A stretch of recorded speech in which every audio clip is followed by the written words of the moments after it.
And a five, four, three, two, one. And we're on. Phil, how are you today? All the way in Australia. Wow. Well, you're all the way over in Florida, mate. So, one of us is upside down. Yeah, it's probably us in Florida. Yeah, I'm willing to bet on that. Hey, before we get into talking about the travel industry, I want to briefly ask you, how the hell are things going in Australia with COVID-19? I've seen where your prime minister, Scott Morrison, has been very diligent about carefully opening up the country. It looks like you guys are doing the right thing.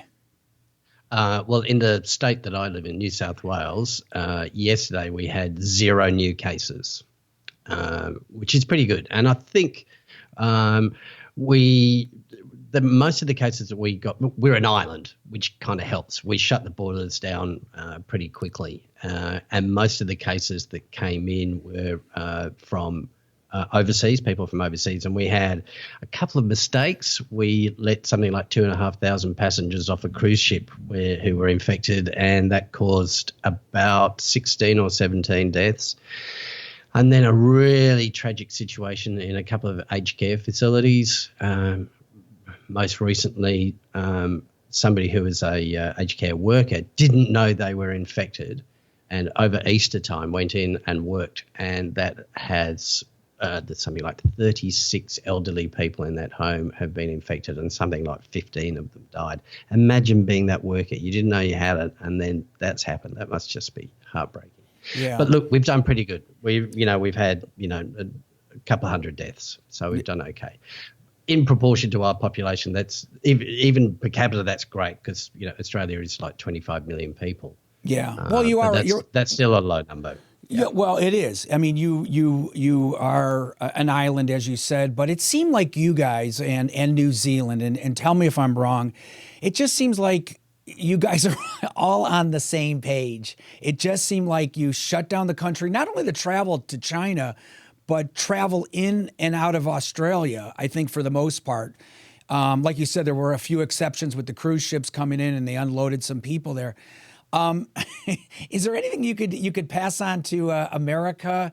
Because we can't seem to get on the same page on anything here, Yeah, look, it probably looks that way, but there was a lot of debate about it, a lot of angst from people. There was, I think our Prime Minister actually hit the right note. There was a lot of people who wanted to go into full, European-style lockdown, not allowed to leave your home.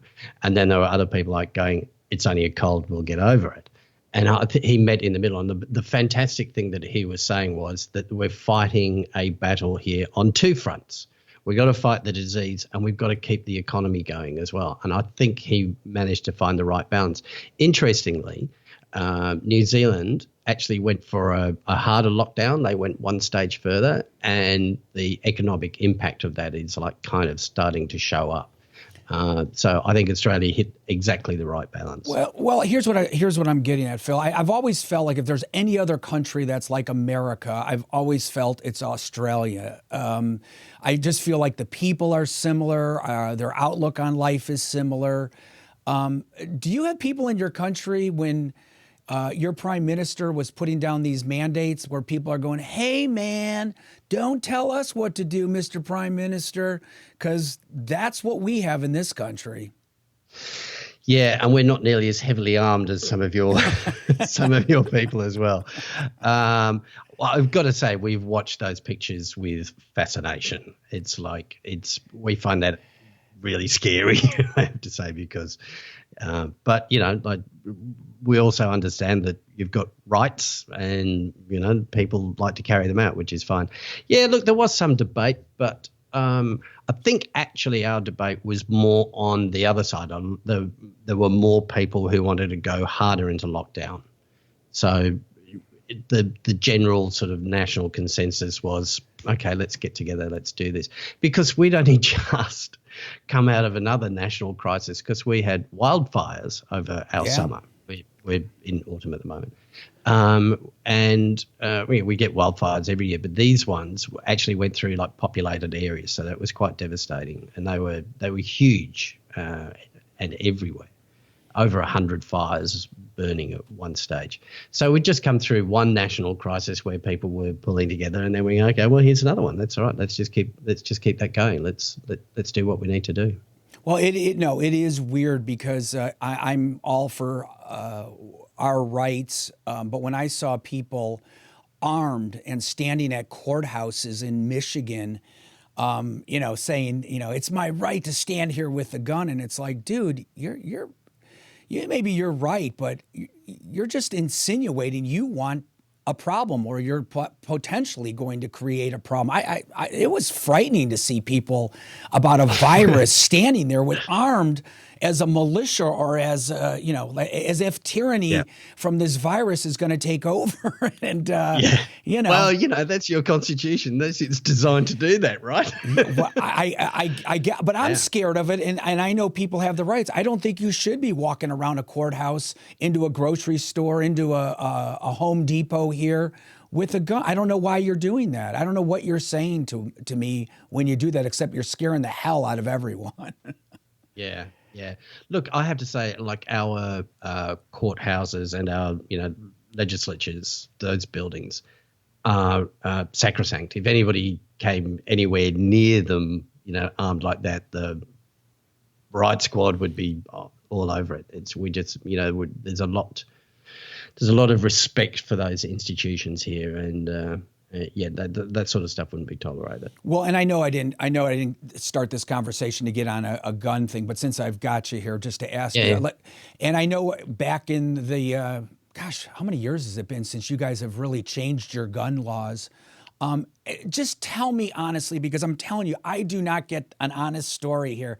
Anytime it comes up with Australia and them repealing their gun laws and sort of taking your guns away, has it made a difference?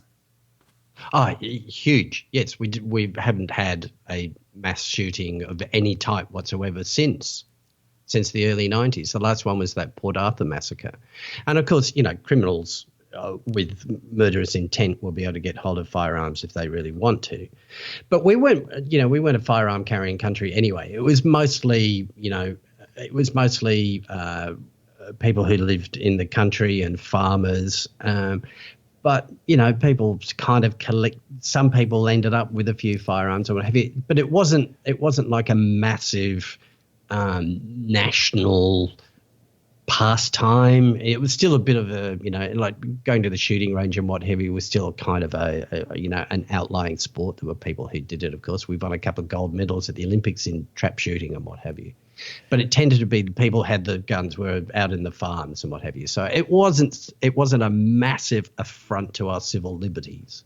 No, it'll never happen here. And I know there's people I'm certain that will comment on this and, tell you the size of Australia compared to the United States and the amount of guns that we already have out there. So I know this isn't going to change that. But I was curious because we always hear a different argument that, it didn't make a difference. In fact, the amount of shootings in Australia have gone up. It's tripled, it's doubled. And, that's just not true. That's just not true. Can I tell you though? Here we go back to travel. I'll link it to a travel story. I was in Belgrade. What's that now? About 4 years ago. I was at a travel conference, and a bunch of us went out for dinner after one of the conference sessions. Because I'm the travel safety expert, I checked out. I spoke to the concierge at the hotel, and I said, "Is there anywhere in Belgrade that I shouldn't go? Where's the wrong side of the tracks? Anything I should look out for?" And he said, "No, it's perfectly safe. You'll be fine. Just don't get into the fake taxis." So I said, "Okay, how do you spot a fake taxi?" They have a taxi sign on the top, but it only says the word taxi. The official ones also had like an emblem on them for the company that they were on. Anyway, so we go out for dinner, roll out of the restaurant. There's like six of us. So we pile into a couple of cabs, a couple of taxis out the front. And as we get in, my colleague, he goes, "Hey, we're in fake taxis." I go, "Oh, great." And I'm trying to get everybody out to go find a real taxi, but everybody's too drunk and loud. So I say to the driver, I know what this is, and he's got the music blaring, and I've gone, "Turn the music down and put the meter on." And he's got, yeah. And I go, no, mate, seriously, listen to me, turn the music down and put the meter on. And he did. And I know because we caught a couple of cabs, that the fare over to the hotel we were going to was something like, I forget what it is, like 250 dinar or something like that. Anyway, so we get to the hotel and he doesn't pull up the front. He goes around the back because there's a boom gate. Only official taxis allowed at the front. And I'm like going, oh, here we go. You know, how good's this going to be? The travel safety expert gets scammed by a taxi. Not good. And as we pull up, I'm watching the meter as he stops and he presses the button and it jumps from 250 dinar to like 30,000. And I've like gone, mate, I'm watching. I saw what happened there. I'm not paying that. I know what's going on. I told you when I got in, I know what's going on. So I pull out the 250 dinar and give it to him. Meanwhile, the other taxi in front, my mates over there are having the same argument. But that taxi driver gets out to come to speak to mine and he's like saying, see, they pay the same. They pay the same. You come check with me. And he gets out of the cab. And you know Serbia's pretty good at basketball, right? He's huge. He's huge. And, you know, anybody over the age of about 30 has probably been involved in a pretty serious war over in Serbia. Yeah, right. But I'm sort of hand the money over and I'm arguing with these guys. But the Americans we are with, when this guy got out of the cab, they all melted into the background. They all did, you know, like they did a Homer Simpson into the bush, you know. They went. But I stood up to him. But we gave them the 250 and they abused us in Serbian and drove off. And I turned around and go, where did you guys go? And they've gone, he could have had a gun. And I go, oh, yeah. Because I'm Australian, I just didn't think about it. Right. No. You know, and it's like you can argue with somebody like that in Australia without having to think of, you know, the ultimate consequence that this idiot's going to whip out a gun. Right. And they're like going, you Australians, you're crazy. And I'm going, there is no way the travel safety guy is going to get ripped off in a taxi cab. That's right. You're going to make I thought you were going to tell me the Americans pulled out a gun and shot him. So I'm glad that story ended well, actually. Okay, Phil, the travel expert. Here's what I've got to know. How the hell do we get the travel industry going again? To me, it's a confidence issue like no other, because to get people back on planes, back in hotels, back on those cruise ships, what needs to happen to get people to travel again? Yeah. It's interesting. There's already signs of pent-up demand for travel showing up. I mean, the bell curve shape, okay, there is, you know, early adopters, it's around about the first 16%. When you get to about 32%, that's when you get sort of mass mainstream momentum. So those early adopters now, that first 16%, and they're very much the type of traveller that we deal with at World Nomads. They're keen to get out of there. We've done a survey on our site saying how soon after restrictions are lifted do you think you might start travelling? And then the majority of answers are basically, you know, within the first month or two. Very few saying they'll delay 6 months or a year or longer. So that's the early adopter stage. But for that mainstream part in the middle there, I think what we've got here is a safety, you know, they're scared. So they'll be looking for, I want to make sure that where I'm going is clean and safe and you've got protocols in place. And they're going to be asking the same questions of planes, trains, automobiles as well.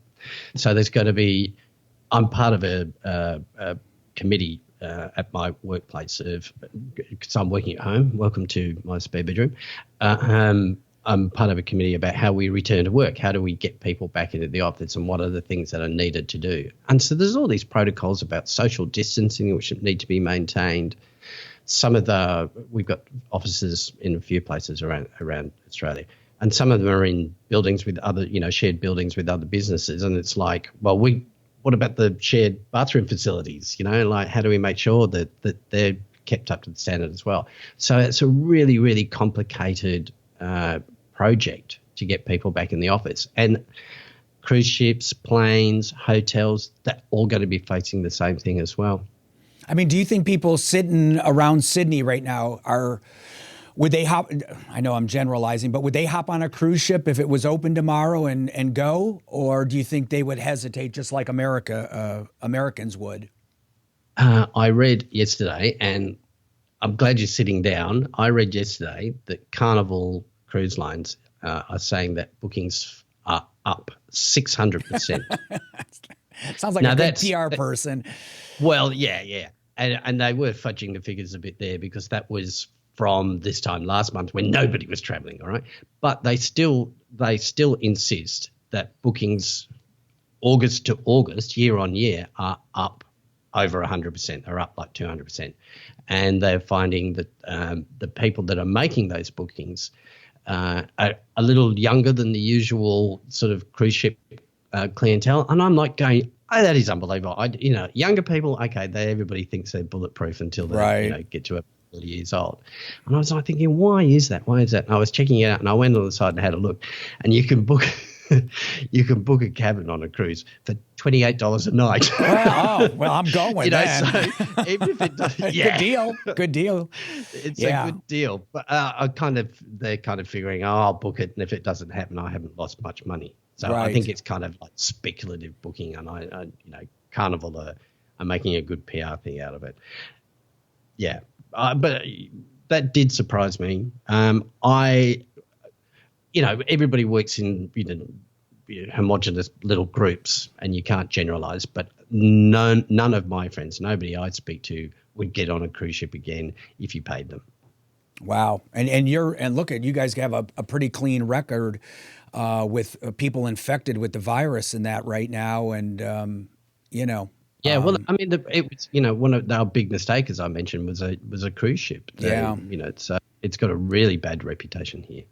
Yeah, well, I think it does in the States as well. And to me, when you go booking and you look and you go, oh, there's the Princess Cruise. Isn't that the one, honey, that had the real problem?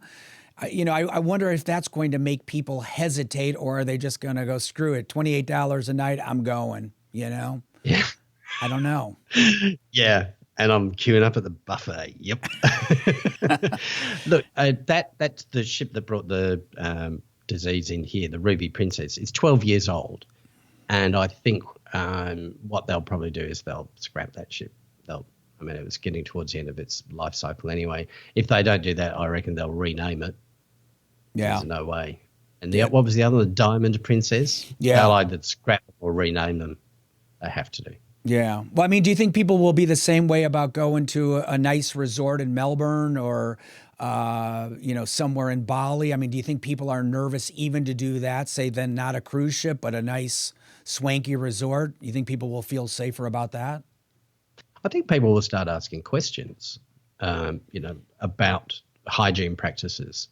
And, Bali, Indonesia, some of those practices, that we get used to in America and Australia, those sort of public safety standards are certainly not the same. But if you want to survive in the travel industry, you're going to have to satisfy the customer demand, and people are going to have to. I've noticed that is it Emirates Airline have already released a video about how they clean their aircraft. Wow. To try and assure the public. You're going to have to do things like that if you want to survive, because, supply and demand, people are going to be demanding that. If you don't supply it, you're going to go out of business. I mean, the core of our business, of course, is travel insurance. And we are well aware that in future, people are going to be saying, well, I'm not buying travel insurance if it doesn't cover me for medical expenses if I get coronavirus. And, the first insurer that puts that product out is going to get all of the business. So there's a lot of pressure on all of the insurers to make sure that they can accommodate that. We're deep in discussions now about how we build it into the product. Yeah, because it's going to be a weird one. I hadn't really thought about that, but what do you cover and how do you cover? Can someone cancel because they're now nervous to go to that resort or on that cruise ship, and what are going to be the rules if they can, Yeah. Yeah. We've been pretty busy the last couple of months for exactly that reason. At the same time that all international travel out of Australia was cancelled, which means people who'd booked trips and what have you suddenly were going through the whole cancellation process. Literally hundreds of thousands of people. So, of course, they immediately have questions, and so they want to either email or call the insurer and ask, "Am I covered for this?" And they've got all these questions that they want to know and lots of scenarios. So our call volumes went up. We haven't quite put the number on it, but it's like over 300%. At the same time, we've got a couple of call centres in the Philippines, and of course they were all given stay-at-home orders, so they couldn't come into the office and do it. So we, at the same time as call volumes went up 300%, our capacity to deal with them went down 50%. It was like a massive perfect storm. So what we've been doing is guys like me, other people from the sales and marketing team, digital campaign managers, they've been very, very quickly trained and got authorised to, under insurance laws, and they're on the phones and they're on the emails. We've got like 75 staff redeployed from other parts of the business, all working on customer service to try and get through that backlog. But yeah, a lot of people want to know what the answer is. Yeah. What about airplanes? Would you get on an airplane at this time in a tube and come to the United States? Would you sit there at this point? Have you ever seen the video of Naomi Campbell, the supermodel, what she does when she gets on a plane? I'm not as bad as her. I'm a bit like her. She puts on gloves and a mask and she pulls out the bleach and she wipes down every possible surface in a plane around her seat, and then she sits there with the mask on. And we used to laugh at her for that. But I do that. Whenever I get on a plane, I always have, like antiseptic wipes, like baby wipes, whatever. And I always, the handles, the remote control, the touch screen, all that stuff, I always wipe all that down before I go anywhere on the plane. I think that will be standard procedure for everybody from now on. So does that mean you would fly? Would you fly tomorrow? Yeah. I'm really disappointed that our family trip to Greece and Italy is off. I'd fly. I'm pretty confident. I mean, people say, the recircled air on a plane, that's why everybody gets sick. I'm a guy, I like to go and check the facts, and is in actual fact cleaner air on an aircraft than it is in my house right now because of the way it's filtered, and it's not recirculated. It's brought in from the upper atmosphere where it doesn't get a lot cleaner for a start. Right. So yeah, I'm pretty confident. I'd get on a plane. Interesting. So how badly hurt do you think the travel industry overall will be from COVID-19? I was trying to remember the organisation. Was it a United Nations? I can't remember. And somebody was suggesting the other day that 80% of the travel industry is gone, which is tragic because of the size of travel and tourism around the world. It actually contributes 10% of global GDP. Wow. One in 11 people, nearly 1 in 10 people are employed in tourism and travel around the world. And the majority of those people are in developing nations. These are, the chambermaids, the bartender, the guys selling trinkets at the stall outside. These are people who have been lifted out of poverty by international travel. These are the people whose existence was hand to mouth until tourism came to their country. They make up something like 65, 70% of the travel industry. They are all back to zero income. They are all back in the poverty bucket right now. So you think about the mom and pop travel shops, who have become, say, Italy travel experts. We have a lot in Australia, people who do a lot, organise big companies as they turn out. All they do is trips to China, organise trips to China. That went straight away. They're gone. They've got no reserves. So a lot of the mom and pop will be hurt, and the average person. What about these large companies? Do you think some airlines will just absolutely disappear? Some cruise lines will disappear, or what do you think? Yep, absolutely. There will be some. One of our second airline in Australia, which is Virgin, is in the hands of administrators right now. Virgin Atlantic? No, There's a Virgin Australia. Okay. So Regional the way airline? Virgin Airlines works, it's actually owned by consortiums, and mostly Chinese, actually, Okay. own Virgin. But it's funny the way Virgin works.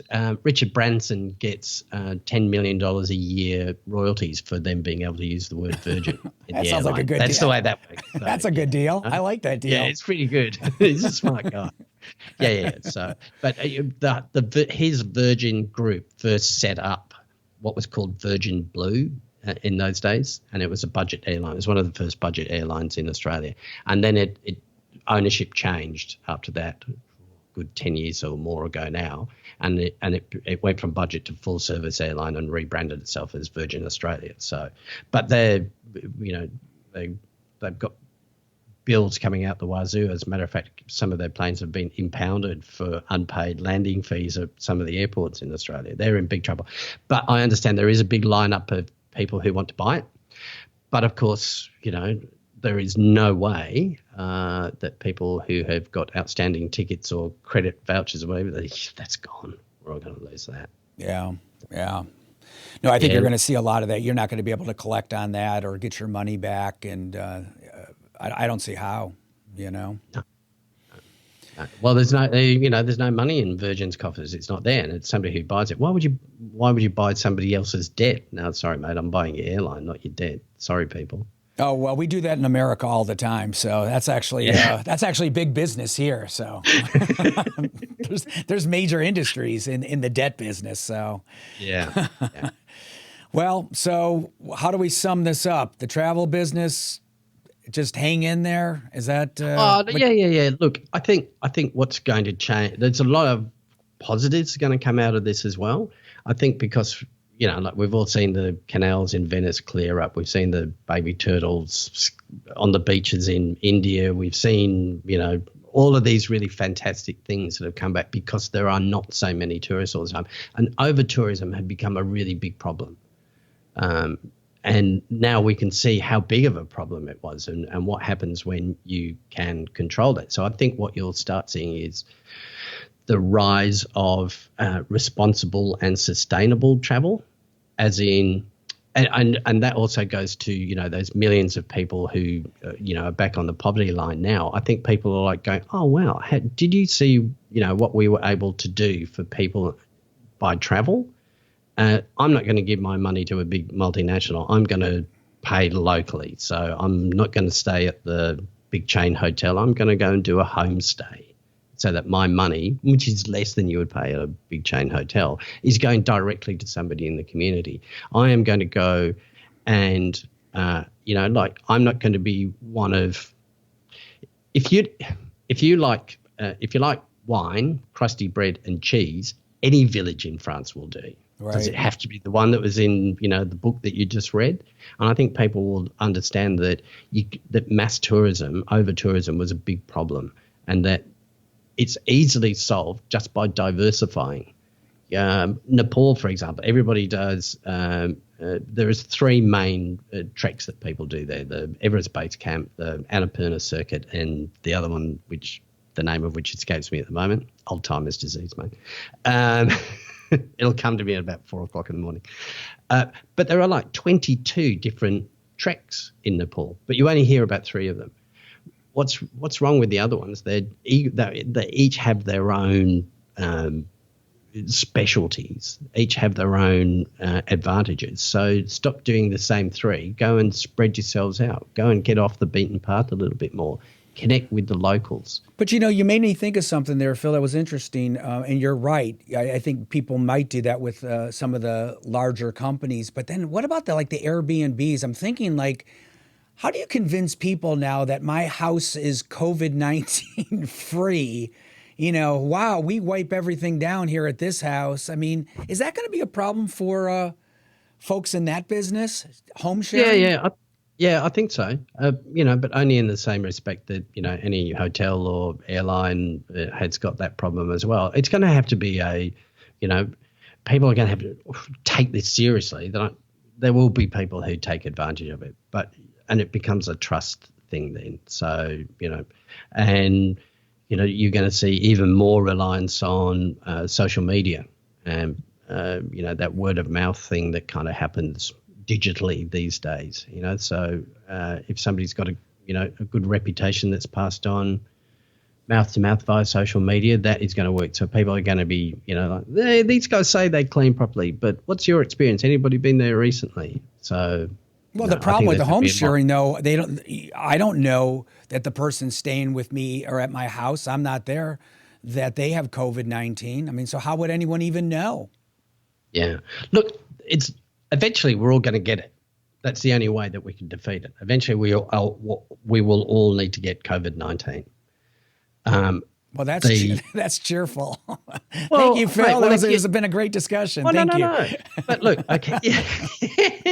See you in the next life. Take care. But look, for the majority of people, it's it's a mild illness, especially the young. They show up asymptomatic. Guys like you and I, with fit, healthy guys, we're going to be okay. But it's like my 88-year-old father-in-law is the one who, who's in danger. And to my thinking, the idea about the lockdown is, and this was a great move by the Australian government, was, okay, we're going to lock you down and control the virus that way, whilst we build up our medical capacity, whilst we get ventilators in, whilst we increase tenfold the number of intensive care beds that we've got, so that we have got capacity. So, like, how many people have got the disease and what's your medical capacity? We were here when it first broke out. What we've done now, we've pushed that down and we've put that up. So the idea is, and my kids start going back to school next week, the idea is release the least vulnerable into the society and do that, and then protect the most vulnerable, so they're the last ones to get out. So the idea is to always maintain disease in society below your medical capacity to cope. And then eventually everybody will end up with herd immunity, which is what totally went wrong in Italy. The reason there were bodies in the street is because it did that. The number of people who were infected overwhelmed their medical capacity. That's what you're facing in some states in America as well. Oh, bad. It's still bad. I mean, it's still a real problem here. And, those people are going to be traveling to Australia soon. So don't you worry. The Americans are coming with their viruses. Yeah. No, but eventually there'll either be a vaccine, but there may not be. There'll either be a vaccine, or we will have to control it until we've got herd immunity from it. And it's just like a regular flu again. Yeah, no, you're right. And real quick, World Nomads? Yeah, okay, where I work, it's, we're fully into that, responsible and sustainable travel, about connecting with the locals and what have you. We're a bit of Jekyll and Hyde in a way, like, we like to think of ourselves as a travel lifestyle brand, but everything we do, like, we've got all our travel safety section, we've got all of our guides that we do, and we've got a fantastic section where people write their own travel stories. We've got some really top-notch travel stories that people can get, and which will probably interest people. We do scholarships every year in travel writing, film, and photography. They are immensely popular, and we, send somebody off with a mentor to turn their passion into a profession. We do all of that because we believe in the power of travel as, a force for positive change in the world, and we happen to just fund it all by selling travel insurance at the same time, which, it's important. You've got to have a safety net when you go overseas, so that's part of being a smart traveler. And so that's what we do. So check us out, worldnomads.com. And if you love Phil's sexy voice, they can hear you on what podcast? Well, it's what it says on the can, the World Nomads Travel Podcast. It's there. We usually talk about an amazing destination one week, and then next week we speak to an amazing traveler. But we've suspended that for the moment, and we're talking about how, like you and I have just been talking about, how coronavirus is affecting travel and what the future of travel looks like and how people are coping. But we'll switch back to destinations and our amazing nomads pretty soon, I think, because people are starting to get itchy feet and want to travel. Well, and travel. One thing I think you were sort of alluding to there to me that I can relate to. Travel changes people's lives, and I would rather send my children traveling than sitting in a classroom, because I think you will learn so much about life if you get out and travel the world. I truly believe that. So Yeah. there's something to gain. Yeah, here. I absolutely agree. That's what it's all about. Well, Phil Sylvester, you've been positive about this, so I think we've got hopes in the world with travel. So that's good. We all need to watch our P's and Q's out there, and I thank you for bringing us up to date. Mate, great pleasure. Lovely talking to you. We're out of here. Good on you, mate. No more Roach on Florida TV.